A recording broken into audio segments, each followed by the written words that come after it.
Welcome to our deep dive into troubleshooting peripheral errors on the ET200S CPU. Imagine you're developing software using TIA Portal and you're testing it on an ET200S. Suddenly, you encounter a peripheral error that stops your CPU from running. This isn't just a minor hiccup, it's a critical issue that can halt your entire operation.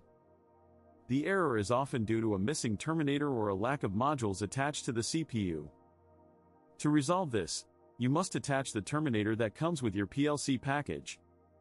Without it, the CPU won't transition to run mode. This is a fundamental requirement that ensures the stability and functionality of your system. Understanding this will save you time and frustration down the line. Now, let's delve into the crucial role of the terminator in PLC operation. Imagine your PLC system as a long line of dominoes. Without a terminator, the signal at the end of the line would reflect back, causing confusion and preventing the system from running smoothly. This is why installing the terminator is non-negotiable. It ensures that the signal travels in one direction, without any unwanted reflections. Think of it as the final piece of a puzzle. Without it, the picture remains incomplete.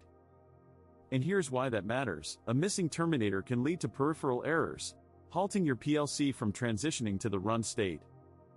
So, even if you don't have any modules installed, make sure that terminator is in place. In the realm of PLC programming, handling hardware errors effectively is crucial. When a hardware error occurs, the PLC triggers an organization block, or OB, specifically designed to manage such situations. For instance, OB35 is invoked when a hardware error is detected. To ensure your PLC continues to operate despite these errors, you must implement the appropriate OB.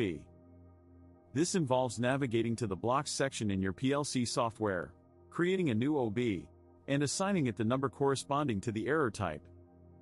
For a peripheral error, you would use OB35. Remember, simply creating the OB isn't enough, you must also configure your PLC settings to recognize and call this OB upon error detection. This proactive approach not only maintains operational continuity but also enhances system reliability. And here's why that matters. By handling errors at the OB level, you're essentially creating a safety net that catches potential issues before they escalate, ensuring your system remains robust and dependable. To configure your ET200S for run mode, begin by ensuring the bus terminator is correctly installed. This is crucial. Without it, the system will not transition to run due to peripheral errors. Locate the terminator included in your PLC package and attach it to the bus. Next, verify that your CPU is correctly connected to at least one module. This is essential for the system to recognize the setup and proceed to run mode. Additionally, navigate to the TIA portal and load the necessary configurations for your specific setup. This includes setting the appropriate OBs for error handling, even if they are initially empty. Remember, the absence of a terminator or an unconnected CPU will result in the system remaining in stop mode. Take these steps methodically to ensure a smooth transition to run mode. Now, let's dive into some advanced tips for optimizing your PLC performance. First, always ensure your PLC's memory management is efficient. This means regularly clearing unused data blocks and optimizing your data handling routines. Next, consider the scan time of your PLC. Aim to keep it below 20 milliseconds for real-time applications. This can be achieved by minimizing the number of instructions per scan cycle and using efficient programming techniques. Another crucial aspect is the use of interrupts. Properly managing interrupts can significantly enhance the responsiveness of your PLC. Set up high-priority interrupts for critical tasks and lower-priority ones for less time-sensitive operations. Lastly, don't forget about the importance of regular maintenance. Update firmware and drivers to the latest versions to ensure optimal performance and security. These practices will not only improve your PLC's efficiency but also extend its operational lifespan. One critical mistake often overlooked is the omission of the bus terminator.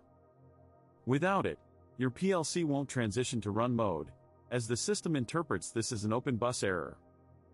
Always ensure the terminator is correctly installed. Another common issue is neglecting to load the correct OB. or organization block, for peripheral errors. Even if you don't write any code inside, having the OB loaded can prevent the CPU from going into stop mode. Remember, each error type has a specific OB that the CPU calls upon detection. Lastly, don't underestimate the importance of checking the buffer for OB requests. This can provide valuable insights into what's causing the error and how to address it. By being meticulous with these details, you'll avoid many common pitfalls and ensure a smoother setup process.